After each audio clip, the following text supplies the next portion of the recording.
अस्सलाम वालेकुम। दुनिया व्लॉग के साथ मैं हूं अंजुम फारूक। शहबाज हुकूमत के दौरान पढ़े लिखे नौजवान मुल्क छोड़ने लगे।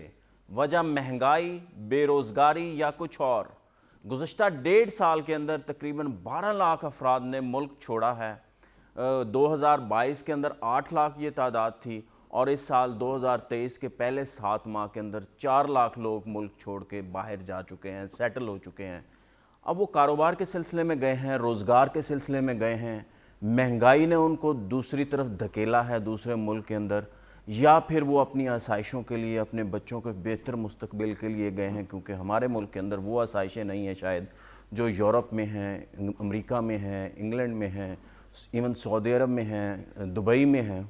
तो इसकी वजह क्या है? क्या ब्रेन ड्रेन हो रहा है? पढ़े लिखे लोग जो यहाँ पढ़ते हैं, आला डिग्रियाँ लेते हैं और वो मुल्क के अंदर सर्व नहीं करते, वो दूसरे मुल्क जाके एक अच्छी तनख्वाह, पुरकशिश तनख्वाह की वजह से वो बाहर चले जाते हैं, या इसकी वजह क्या है? इसके ऊपर आने से पहले मैं आपको पहले बताता हूँ ये लोग कौन कौन थे। क्या पढ़े लिखे थे या आम अनपढ़ लोग थे, मेहनत मजदूरी करने गए हैं?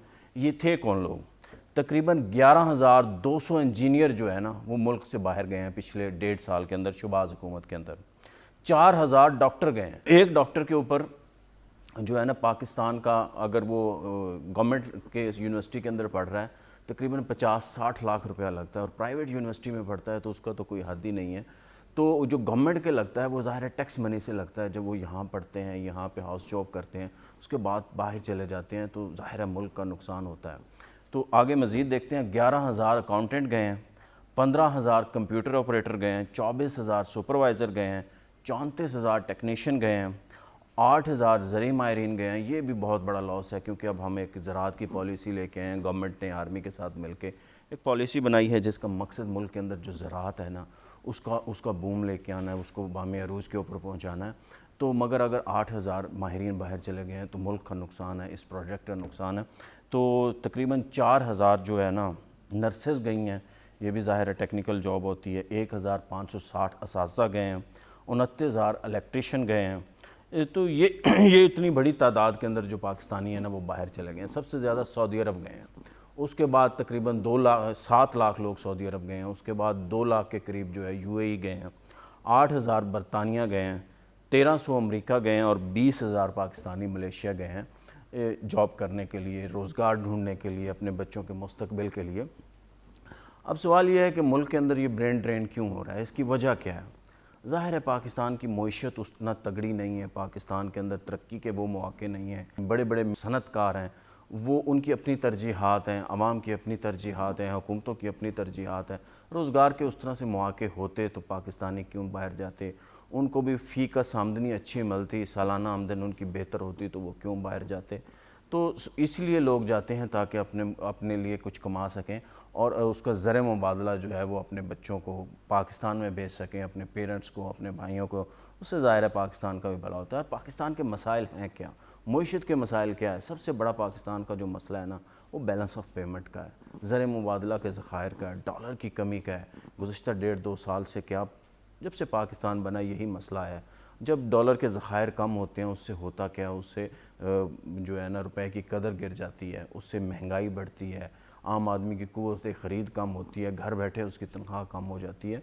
तो ये इश्यूज़ होते हैं। अब इसको हमने हल कैसे करना है? इसके हल करने के 3 तरीके हैं। एक एक्सपोर्ट है, एक बैरूनी फंडिंग है दूसरी, और तीसरा तरसीलात ज़र है। अब एक्सपोर्ट को जो बढ़ाना है ये किसी भी मुल्क के लिए सबसे ज़्यादा ज़रूरी होता है। जिन मुल्कों ने अपनी एक्सपोर्ट्स के ऊपर काम किया है उन्होंने दिन दुगनी रात चुगनी तरक्की की है। इंडिया अपनी एक्सपोर्ट के ऊपर बहुत काम कर रहा है, बांग्लादेश ने बहुत काम किया है, वियतनाम ने किया है, मलेशिया ने किया है, और दीगर मुल्क जो साउथ कोरिया है उसने किया है, और दीगर मुल्क जिन्होंने भी अपनी एक्सपोर्ट्स के ऊपर काम किया है वो मुल्क नीचे से बहुत ऊपर चले गए हैं। तो उनके हाथ तरक्की है जो वो नज़र आती है कि इनके अंदर ज़ाहिर तरक्की है। तो अब ये है कि जो हमारे एक्सपोर्ट्स हैं वो बढ़ेंगी कैसे? उसके लिए ज़ाहिर है एक लॉन्ग टर्म पॉलिसी चाहिए। उसके लिए ज़ाहिर है आपको सनतकारों को बिजली फ़राहम करनी है सस्ती, आपको उनको गैस फ़राहम करनी है और उनको 24 घंटे फ़राहम करनी है, आपको उनको टैक्सेस के अंदर छूट देनी है, आपको अपनी जो इंडस्ट्री है उसको फ़ाल करना है, शरह सूद को कम करना है, जिसकी वजह से वो ज़्यादा से ज़्यादा कर्ज़े लें बैंकों से और अपने कारोबार को बढ़ाएं, नई नई जदीद مشینریز لگائیں، اور جو ایکسپورٹ بڑھانے کا ایک اور بھی طریقہ ہوتا ہے، اپنے کرنسی کو ڈی ویلیو کریں، وہ بھی کیا جاتا ہے۔ جو پی ٹی آئی کا دور تھا اس کے اندر یہی پالیسی اپنائی گئی تھی، کرنسی کو ڈی ویلیو کیا گیا تھا۔ اب تو خیر روپے کی قدر جو ہمارے زر مبادلہ کے ذخائر تھے اس کی وجہ سے بہت گری ہے۔ گورنمنٹ نے پالیسی بنائی تھی اور انہوں نے پالیسی کے تحت ڈی ویلیو کیا تھا۔ یہ ساری چیزیں ہوتی ہیں، اور آپ کو بڑے صنعت کاروں کو قرضے دینے پڑتے ہیں، جیسے کہ پی ٹی آئی کے دور کے اندر $3 ارب کے جو قرضہ آیا تھا کرونا کی مد کے اندر، وہ آپ نے صنعت کاروں کو دیا تھا، جس سے ایک بوم آیا تھا اور ہماری ایکسپورٹس بھی بڑھی تھی اور ہمارا جو ہے ترقی کی شرح بھی بڑھی تھی، وہ نظر آیا تھا۔ یہ ایک لانگ ٹرم ہے، اس کو تھوڑا وقت لگتا ہے، مگر یہ ہے کہ یہ سب سے زیادہ ضروری ہے کسی ملک کو، یہ پاکستان کو بھی کرنا چاہیے۔ مگر اگر جب یہ نہیں ہو رہا تو ظاہر ہے ہمیں اپنی جو انویسٹمنٹ ہے اس کو بڑھانا چاہیے۔ پاکستان اس کے اوپر کام کر رہا ہے، جو معاشی بحالی کا جو پروگرام بنایا اس کے اندر بھی یہی سب سے بڑا ہے کہ ہم نے قرضوں پہ انحصار نہیں کرنا، اپنی بیرونی سرمایہ کاری کے اوپر ہم نے انحصار کرنا ہے۔ تو جب تک یہ بیرونی سرمایہ کاری اب آ رہی ہے اور مزید آئے گی تو اس سے ظاہر ملک ترقی کرے گا۔ حکومت جو بھی آئے نیکسٹ، کسی بھی گورنمنٹ، نون لیگ کی ہو، پیپلز پارٹی کی ہو، تحریک انصاف کی ہو، اس کو بیرونی سرمایہ کاری کے اوپر فوکس کرنا ہے۔ اور تیسرا ذریعہ جو ہے نا قرض ڈالر کا اویلیبلٹی کا، وہ ظاہر ہے ترسیلات زر ہیں۔ گزشتہ سال 2021-22 کا جو فسکل ایئر تھا اس کے اندر $31 ارب جو ہے نا بیرون ملک پاکستانیوں نے بھیجے تھے۔ اس کے بعد اس سال یہ کم ہو کے $27 ارب کے اوپر آ گیا۔ تو یہ ترسیلات زر ریڑھ کی ہڈی ہوتی ہیں، جس سے ظاہر ہے آپ بیرونی ادائیگیوں کے کرنے کے اندر مدد ملتی ہے۔ اگر پاکستانی باہر گئے ہیں تو یہ بڑی اچھی بات ہے، یہ ایک شارٹ ٹرم ہے۔ اگر آپ باہر جا رہے ہیں اور ترسیلات زر بھیج رہے ہیں، اس سے ظاہر ہے پاکستان کے اندر خوشحالی آتی ہے۔ آپ پورا جی ٹی روڈ دیکھ لیں، یہ لوگ سارے یورپ کے اندر سیٹل ہیں، انگلینڈ کے اندر سیٹل ہیں، امریکہ کے اندر سیٹل ہیں، اور جہاں جہاں بھی یہ ٹرینڈ ہے باہر جانے کا، ان علاقوں کے اندر خوشحالی بہت زیادہ ہے۔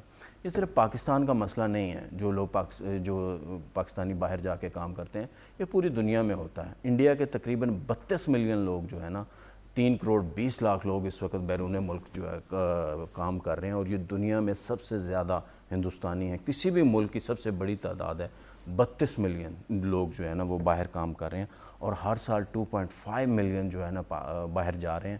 تقریباً 25 لاکھ لوگ باہر جا رہے ہیں ہر سال ہندوستانی، اور وہ باہر جا کے کام کر رہے ہیں، اور یہ ٹرینڈ بڑھ رہا ہے۔ بنگلہ دیش کے جو باسی ہیں وہ 13 ملین باہر کام کر رہے ہیں، اور گزشتہ سال 2022 کے اندر 90,000 ہر مہینے بنگالی جو ہے نا باہر جا رہے تھے، اور بہت بڑی تعداد ہے اور یہ باہر جانے کی۔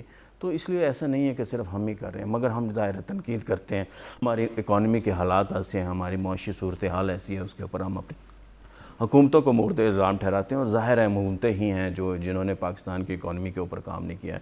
یہ حکومتیں ہی ہیں جنہوں نے مہنگائی کو اتنا بڑھایا، قرضوں کا اتنا بوجھ لا دیا۔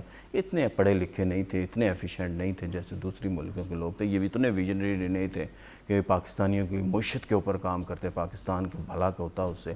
مگر ظاہر ہے جو ہے تو اب پاکستانیوں نے اپنے حالات تو ٹھیک کرنے ہیں، تو یہ ایک بیسٹ حل ہے ان کے لیے، باہر جانا چاہیے۔ مگر جو لوگ پڑھے لکھے لوگ ہیں، جو یہاں پہ پڑھتے ہیں، ایک ٹیکنیکل جابس کرتے ہیں، یہ ٹیکنیکل ڈگریاں لیتے ہیں، ڈاکٹر ہیں، انجینئر ہیں، زراعت کے ماہرین ہیں، آئی ٹی کے ماہرین ہیں، تو یہ پاکستان چھوڑ کے جاتے ہیں تو زیادہ دکھ ہوتا ہے، صدمہ ہوتا ہے، کیونکہ یہ اگر پاکستان کے اندر اپنی خدمات دیں گے تو پاکستان زیادہ ترقی کرے گا۔ ان کو بھی اس سے بارے میں سوچنا چاہیے، یہ جس ملک میں پڑھتے ہیں اس کو پہلے سرو کریں، پھر باہر جائیں۔ مجھے دیجیے اجازت، اللہ حافظ۔